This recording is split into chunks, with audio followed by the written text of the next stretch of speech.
The ending of this episode is absolutely insane. The Duffer brothers really know how to make a cliffhanger. That's not Will's body. That he's alive.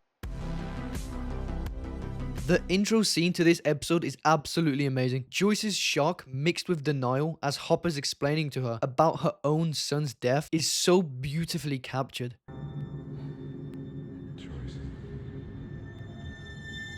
Choice. The fact that the sheriff came to her house to explain that they had found Will's body should be traumatizing to anybody. However, we can tell Joyce is truly conflicted and she believes Will is alive, having spoken to him just minutes ago through the lights. You don't understand.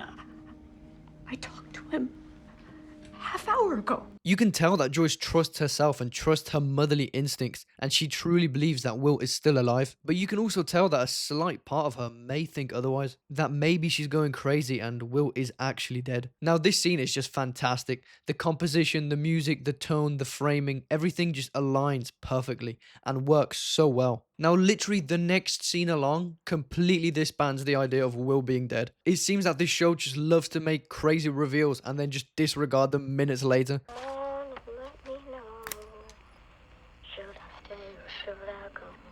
This almost certainly confirms to us that Will is actually alive. The only possibility that he isn't alive is that the Demogorgon or the Upside Down are playing tricks on everybody or using this as a way to get to Elle. But this scene also does another thing. It gets us thinking. If we just saw Will's body coming out of the water, then how are Mike and Joyce both communicating with Will? This is another scene that just shows the fantastic nature and script writing of this whole show. How everything just engages the audience and gets us thinking the whole way through. Each scene has some sort of meaning and incredible depth. When Joyce, Hopper, and Jonathan go to the morgue to identify Will's body, the reactions basically say it all. As soon as the cover of Will's body is removed, Jonathan runs away as he is sickened by what he has seen. However, Joyce doesn't even shed a tear. She has a far more analytical and calm approach. She asks the doctor to show her a birthmark that she knows Will had. Then she leaves, telling Hopper that she doesn't know what that thing is, but she knows it definitely isn't her boy. I don't know what you think that thing is in there, but that is not my son. Now this just sends us on a fucking spiral. If Joyce says that that thing is not her son,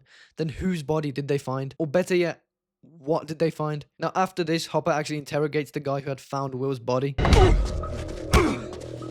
Meanwhile, a car just pulls up. This again just deepens our whole thing that maybe this is a cover-up. But if this is a cover-up, why are they trying to cover up Will's disappearance? Now, of course, the craziest part of this whole episode was towards the end. Hopper sneaks into the morgue to examine Will's body. Okay.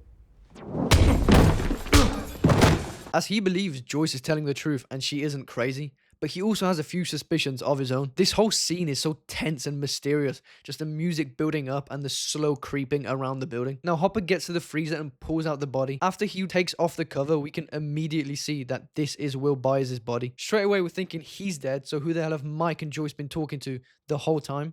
But as he's about to put the body away, he touches it and feels something weird. He hesitates, but decides to cut the body open, revealing that it was actually a dummy stuffed with cotton the whole time. This, of course, confirms that this was a government cover-up. But the big question still stands. Why is Will's death being covered up?